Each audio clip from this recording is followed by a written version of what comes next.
Praise the Lord. जय मसीह की. Welcome to Walking on Water Wednesdays. मेरा नाम है अंजलि नाथ. आइए हम मिलकर परमेश्वर पर निर्भर होना सीखें. आज हम अपने गलातियों की पत्री की स्टडी को कंटिन्यू करेंगे. आज हम चैप्टर 3 उसकी वर्स 14 and 15 को स्टडी करेंगे. Marilyn McCord Adams states, if God in Christ crucified becomes curse, then the power of curse is cancelled. Curse cannot exile us from God anymore. Hindi में पढ़ूंगी. यदि क्रूस पर चढ़ाए गए मसीह में परमेश्वर ही श्राप बन जाते हैं तो श्राप की शक्ति रद्द हो जाती है. श्राप हमें अब परमेश्वर से दूर नहीं कर सकता. ये गुड न्यूज़ है.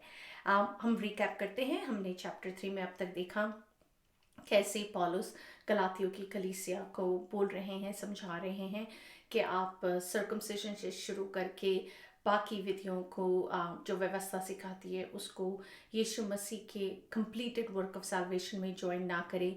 वो उन्हें सोचने पे मजबूर करते हैं कि तुमने पवित्र आत्मा के द्वारा आश्चर्य कर्म देखे, तुमने पवित्र आत्मा के द्वारा विश्वास पाया. उनको समझाते हैं कि कैसे शुरू ही से परमेश्वर पिता का concept was based on faith.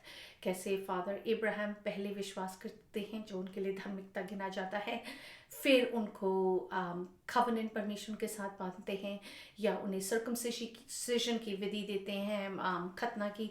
वो सब कुछ बाद में होता है. वो हमने लास्ट टाइम ये भी बात करी कि कैसे यीशु मसीह हमारे लिए श्रापित बन गए, हमारा श्राप अपने ऊपर लेकर. सो आइए हम अपनी स्टडी को कंटिन्यू करते हैं. वर्स 14, यह इसलिए हुआ कि अब्राहम की आशीष. क्या किस लिए हुआ? यीशु मसीह काट पर लटकाए गए जो श्रापित बन गए हमारे लिए. यह इसलिए हुआ कि अब्राहम की आशीष मसीह यीशु में अन्य जातियों तक पहुंचे और हम विश्वास के द्वारा उस आत्मा को प्राप्त करें जिसकी प्रतिज्ञा हुई है. Isn't it wonderful कि यीशु मसीह श्राप बन रहे हैं जो व्यवस्था मूसा को दी गई थी इन अ लैंड जो परमेश्वर ने अब्राहम को प्रॉमिस किया था. उन तमाम चीज़ों के बीचों बीच यीशु मसीह श्राप हमारे लिए बन रहे हैं. अब्राहम की आशीष की तुझ में सब जातियां आशीष पाएंगी. वो यीशु मसीह के काट पर लटकने के द्वारा अन्य जातियों तक अब पहुंच गई है. जो यीशु पर विश्वास करते हैं वह पवित्र आत्मा पाते हैं जिसकी प्रतिज्ञा यीशु मसीह ने ही की थी इससे पहले ही ascended into heaven.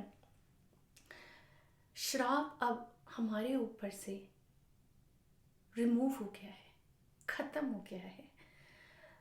लॉ हमें लिमिट करता था, व्यवस्था हमें चार दीवारी में बांध कर रखती थी, ये करो ये करो ये करो. उन सब को यीशु मसीह ने हमारे ऊपर से उठा दिया है. अब हम सब के पास इक्वल एक्सेस है to go to the throne room of God. तभी तो मंदिर का पर्दा 2 भाग हो गया था. आज हम इसी गुड न्यूज़ के बारे में बातचीत करेंगे. वर्स 15, हे भाइयों, मैं मनुष्य की रीति पर कहता हूँ, मनुष्य की वाचा भी जो पक्की हो जाती है तो ना कोई उसे टालता है और ना उसमें कुछ बढ़ाता है. सो पॉलस अब उन्हें जेंटाइल्स जो अन्य जाति हैं, जूस हैं या फिर जो खतना पार्टी है जो वाद विवाद क्रिएट कर रही है, पॉलस अब सबको एक एग्जाम्पल दे रहे हैं. वो कहते हैं चलो मनुष्य की रीति पर बात करते हैं. अगर किसी मनुष्य ने कोई विल बनाई है, डॉक्यूमेंट बनाया है जो उनकी डेथ के बाद ऑनर किया जाता है कि कैसे उनकी प्रॉपर्टी डिस्ट्रीब्यूट होगी, कैसे उनके एसेट्स डिस्ट्रीब्यूट होंगे. अब जाने वाला इंसान तो चला गया, आप कुछ भी कह सकते हैं कि नहीं उन्होंने तो मुझे ये वादा किया था और ये कहा था, बट जो कुछ उस डॉक्यूमेंट में लिखा गया है उसी को गवर्नमेंट ऑनर करेगी, राइट, लाइक अ लॉ। सो वो उसी चीज़ को मनुष्य की रीति जो विल है उसको कवनेंट से कंपेयर कर रहे हैं, जो वाचा परमेश्वर ने अब्राहम से बांधी। Covenant means an agreement bound by oath between two parties through which promises are made to act according to stipulations। Hindi में पढ़ूंगी। वाचा का अर्थ है दो पक्षों के बीच शपथ से बंधा एक समझौता जिसके माध्यम से शर्तों के अनुसार कार्य करने के लिए वादे किए जाते हैं। चलिए हम चैप्टर 15 में चलते हैं, उत्पत्ति में, जहाँ परमेश्वर एक्चुअली अब्राहम के साथ वाचा बांधते हैं। चैप्टर 15 शुरू होता है कैसे परमेश्वर अब्राहम को कहते हैं कि मैं तुझ में से सब जातियों को आशीष दूंगा। वो उनको बाहर ले जाते हैं, आकाश के तारागण दिखाते हैं, कहते हैं जितने तू तारे नहीं गिन सकता आसमान में वैसे ही तेरा वंश होगा। और उसके बाद जब ये प्रॉमिस हो जाता है परमेश्वर को कहते हैं तेरा विश्वास तेरे लिए धार्मिकता गिना गया है। अब परमेश्वर अब्राहम को कुछ करने के लिए कहते हैं। आइए हम उसको पढ़े, वर्स 9 to 12। यहोवा ने उससे कहा, मेरे लिए 3 वृक्ष की 1 कलोर और 3 वर्ष की 1 कलोर और 3 वर्ष की 1 बकरी और 3 वर्ष का 1 मेढ़ा और 1 पंडुक और कबूतर का 1 बच्चा ले। इन सबों को लेकर उसने बीच से 2 टुकड़े कर दिया और टुकड़ों को आमने सामने रखा, पर चिड़ियों के उसने टुकड़े नहीं किए। सो बर्ड्स के उसने टुकड़े नहीं किए। जब मांसाहारी पक्षी लोथों पर झपटने आए तब अब्राहम ने उन्हें उड़ा दिया। जब सूर्य अस्त होने लगा तब अब्राहम को भारी नींद आई और देखो अत्यंत भय और महाअंधकार ने उसे छा लिया, यानी वो डीप डीप स्लीप में चले गए। वर्स 17 में लिखा है, और ऐसा हुआ कि जब सूर्य अस्त हो गया और घोर अंधकार छा गया तब एक अंगीठी जिसमें से धुआं उठता था और एक जलती हुई मशाल दिखाई दी जो उन टुकड़ों के बीच में से होकर निकल गई। ये फ्यू चैप्टर्स जो उत्पत्ति के हैं, जो अब्राहम की लाइफ के बारे में हैं, इट्स सो फिल्मी, लाइक ऐसे लिखे गए हैं जैसे परफेक्ट मूवी को आप पढ़ रहे हैं। So it's very easy to picturise, it's very easy to understand. So ये वाचा जो परमेश्वर अब्राहम के साथ बांध रहे हैं वो उसे खून के साथ बांध रहे हैं। प्राचीन काल में पूर्व देशों में वे जानवरों की कुर्बानी करते थे जब वो कोई बहुत इंपॉर्टेंट प्रॉमिस मेक करते थे 2 पार्टियों के बीच में। फिर वे नंगे पैर उस खून पर चलते थे। उनके कपड़ों के जो हेम होते थे ना, वो लंबे लंबे जो कपड़े पहनते थे वो खून में सूख हो जाते थे। कि उसका वो ये चीज़ को दर्शाते थे कि हम में से अगर दोनों में से कोई भी पार्टी इस वादे को, इस प्रॉमिस को तोड़ेगी तो वो खुद पर अपनी मौत को बुला रहे हैं। So that's how important that promise उनके लिए होता था। सो वो किसी भी इम्पोर्टेंट प्रॉमिस को इस रीति से बुलंद करते थे। इस वाचा जो परमेश्वर अब्राहम के साथ बांध रहे हैं, एक मोस्ट इम्पोर्टेंट चीज़ है, it's one party based. Abraham को परमेश्वर ने गहरी नींद में डाल दिया और परमेश्वर उसके बीचों बीच होकर गुजरे। ये एक तरफा थी। परमेश्वर ने अब्राहम को असमर्थ कर दिया था। क्यों? Because God alone was obligated to keep his promise. परमेश्वर इस बात को दर्शा रहे हैं, बता रहे हैं कि वो अकेले ही रिस्पॉन्सिबल हैं। इस कवनेंट को पूरा करने में, रखने में, कंप्लीट करने में। और वो इसको खून से लिखते हैं और खून से ही पूरा करते हैं। यस, यीशु मसीह के खून से, अपने एक लौते पुत्र के खून से। यीशु मसीह के खून की वजह से आज हम इस वाचा के अधिकारी हैं। वर्स 15 में लिखा है ना, तो ना कोई उसे टालता है और ना उसमें कुछ बढ़ाता है। यीशु मसीह के काम में पौलुस कह रहे हैं, ना तो तुम कुछ बढ़ा सकते हो, ना ही तुम कुछ टाल सकते हो। It's got nothing to do with you, it is what God has accomplished. हम उसमें कुछ नहीं बढ़ा सकते, कुछ नहीं घटा सकते।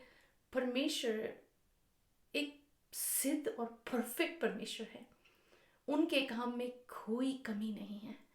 जो उन्होंने यीशु मसीह में पूरा कर दिया, तो हम कौन होते हैं कहने के लिए कि वो इनकम्प्लीट है। चलो इसमें थोड़ी सी व्यवस्था भी ऐड कर देते हैं, मे बी खतना भी कर लेते हैं, मे बी सैबत के लिए ये रूल्स भी फॉलो कर लेते हैं। नहीं, पॉलुस सेज परमेश्वर का perfect plan has come to पास।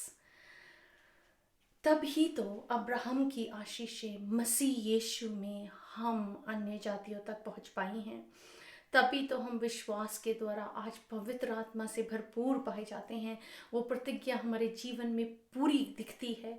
अनुग्रह और दया के द्वारा परमेश्वर ने सब कुछ अपने परफेक्ट प्लान में पूरा किया। उन्होंने हमसे नहीं बोला कि तुम अपना ये इनपुट डाल दो या तुम अब अपना ये कंट्रीब्यूशन कर दो। त्रिएक परमेश्वर ने सब कुछ पूरा किया। परमेश्वर का प्लान जो व्यवस्था से शुरू हुआ था, जो यीशु मसीह में पूरी व्यवस्था की गई, और यीशु मसीह के बाद आप पवित्र आत्मा हमारी अगुवाई करते हैं। All is a perfect plan of God.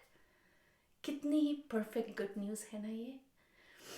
आइए हम एक चैलेंज को करते हैं। इन आने वाले 2 हफ्तों में मैं आपको चैलेंज करूंगी, आप इन 4 चैप्टर्स को जो उत्पत्ति के हैं प्लीज़ पढ़ें।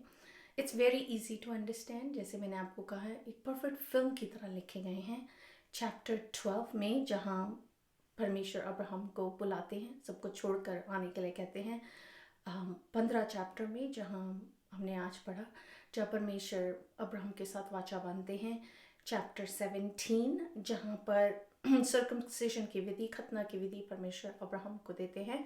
और 22 जहाँ वो प्रॉमिस जो बच्चा उनका था आइजैक की कुर्बानी मांगते हैं।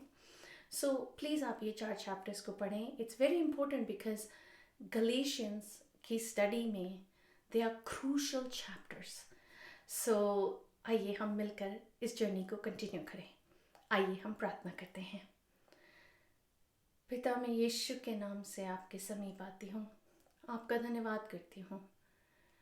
आपका शब्द यीशु मसीह आपके लोगों में 30 गुना नहीं, 60 गुना नहीं, 100 गुना फल लाने पाए।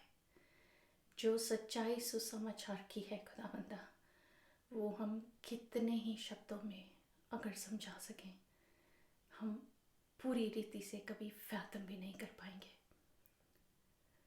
पर जितना खुदावंदा हमने समझा है, जितना आपकी पवित्र आत्मा ने हमें सिखाया है, होने देना। पवित्र आत्मा, आप अपने लोगों के अंदर कार्य करें,